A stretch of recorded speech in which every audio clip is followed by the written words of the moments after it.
These are the moments in the Bible that still make readers shiver.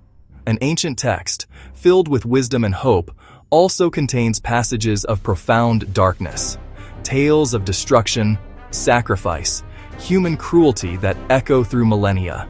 It's easy to recoil, to see them as relics of a brutal, distant past. But that misses the meaning woven into their fabric. We'll show the horror, then explain why these events mattered, why they were recorded, what they reveal about the human condition, and our search for meaning. Not simple horror stories, but complex narratives that shaped civilizations, sparked debate, and wrestled with faith, morality, justice, divine judgment, and unfathomable mercy. A flood that wiped out almost all human life, a sentence so absolute it defies comprehension. Imagine a world consumed by water, 40 days of relentless rain, fountains of the deep bursting forth. Genesis paints total annihilation. Man, beast, creeping things, birds, unmade by a power beyond measure. Only Noah's family and the creatures sheltered within survived. A narrative that forces us to grapple with divine judgment, a warning about human wickedness. Yet, paradoxically, hope. Waters recede, life emerges. A covenant with all creation, the rainbow, a sign, never again by water. Read literally or mythically, the flood speaks of justice, human sinfulness, and enduring grace. God unleashed plagues that devastated a nation, beginning with water turned to blood. Frogs in every house, every bed, every oven. Then gnats, then flies. Pestilence on livestock, boils on man and beast. Hail of fire, locusts finishing what remained. A darkness so thick it could be felt. Finally, the death of the firstborn. Each plague challenged Egypt's gods, and Pharaoh's hardened heart. Passover, horror to oppressors, liberation to the enslaved. Cities obliterated by fire from heaven, a tranquil valley turned to smoke and ash. Lot and his daughters flee without looking back. His wife's backward glance, a monument to disobedience. Abraham bargains from 50 to 10, a tension between justice and mercy. The city's inhospitality and threatened sexual violence seal its fate.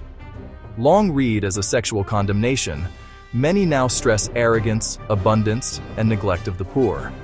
Sodom stands as a symbol of wrath against unrepentant wickedness, a mirror to every age. What sins place a society beyond hope? And what does it mean to live righteously? Take your son, your only son Isaac whom you love, and offer him on Moriah. The son of promise, the heir of a nation, now under a command that negates every promise. The silence of that journey is deafening. The boy asks, "Where is the lamb?" Abraham, God himself will provide. In the final horrifying moment, a voice calls out, and his hand is stayed. A ram provided. The test ends, the promise reaffirms.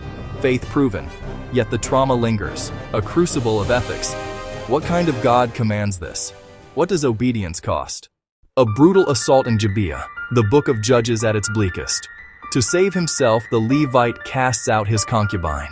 In the morning, she is dead. A gruesome protest. 12 pieces sent to the tribes.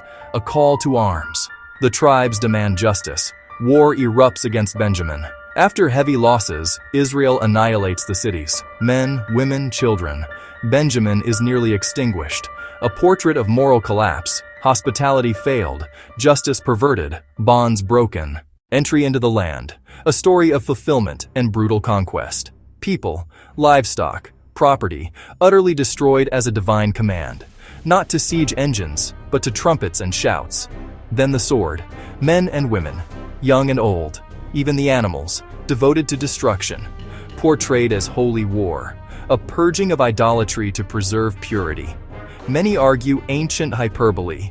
Others see gradual conflict. Still others reject any justification. A moral and historical puzzle, confronting the darkest edge of divine command. And it's hard to look without being disturbed. Israel in spiritual crisis under Ahab and Jezebel. Baal worship ascendant. From morning to noon, frenzy. But no voice, only silence, no trickery, only prayer. The response is instantaneous. The Lord is God. Then the turn. Seize them, let not one escape. 450 slaughtered, a brutal purge, a holy war for the nation's soul, no compromise. Triumph entwined with terror, and the cost is blood. Jerusalem, city of David, home of the temple, besieged and burned by Babylon. The holy house destroyed, vessels taken as spoil. The people marched into exile. Those left faced ruin and hunger. Had God failed? Had he abandoned his people? Jeremiah and Ezekiel reframed disaster as judgment. God not confined to stone. Faith became portable. Text, prayer, community, ensuring survival. From flood to ashes, stories of power and darkness. They disturb us to warn, to test, to forge identity. Terror births liberation. Loss births resilience.